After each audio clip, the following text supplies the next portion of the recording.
Hello students, this is your course on blogging and tools. In this video on measuring and managing blog performance, we are going to talk about managing blog performance on social media.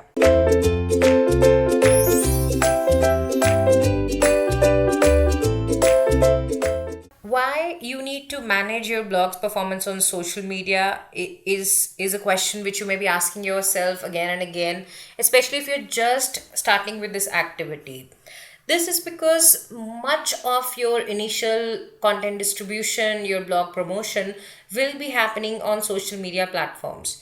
Therefore, tracking how your blog is doing on these platforms, what is your customer engagement, or in this case reader engagement, how are they responding to your content, how many of them are just liking the link on the social platforms, and how many are actually clicking on it and arriving on your blog page.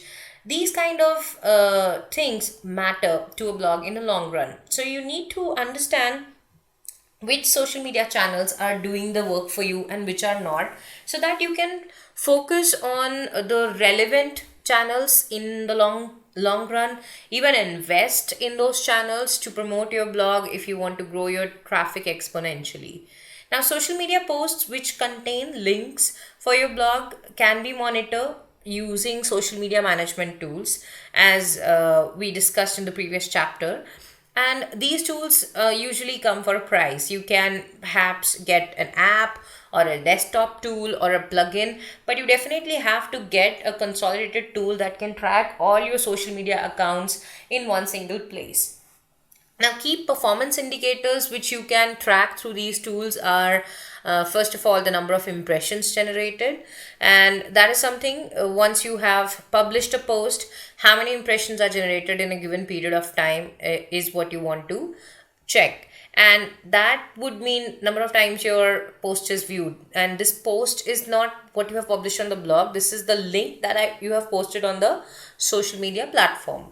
Then you can also check the engagement rate, which means that, let's say you have an audience of 10,000 people who follow you on your social media account, and from those 10,000 people, only about 200 actually responded to your blog post link.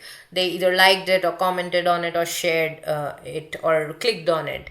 That indicates a very low engagement rate, and then you have to determine what you can do to improve said engagement rate and how you can better draft the message which you are attaching with your blog post publication on such social media platforms. Then you can also track the number of link clicks, that how many of your engaged user are actually clicking on the blog post link and arriving on your blog site, thus establishing that particular social media account, that particular social media channel as a traffic source for you. Then you can track the number of likes and comment shares, which indicate how many people are finding your content useful, relevant, and are reacting to it in a positive manner or even negative manner, but some kind of dialogue is happening to guide you further about the content which could perform well on that platform and which could do well on your blog as a whole. Now, this kind of report, as you can see in the image here, is something which is very easy to generate with the right tools, and therefore you can invest in it once you have reached a particular level of content on your blog site, at least about 100 posts, and you have maximized your ability to get traffic from organic sources. So this is when you should start investing in social media management tools and drive your blog's traffic generation ability to the next level.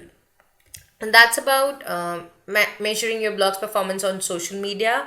Next, I will talk about sharing milestones with blog audience and how that works in favor of your blog site's performance. Until then, thank you.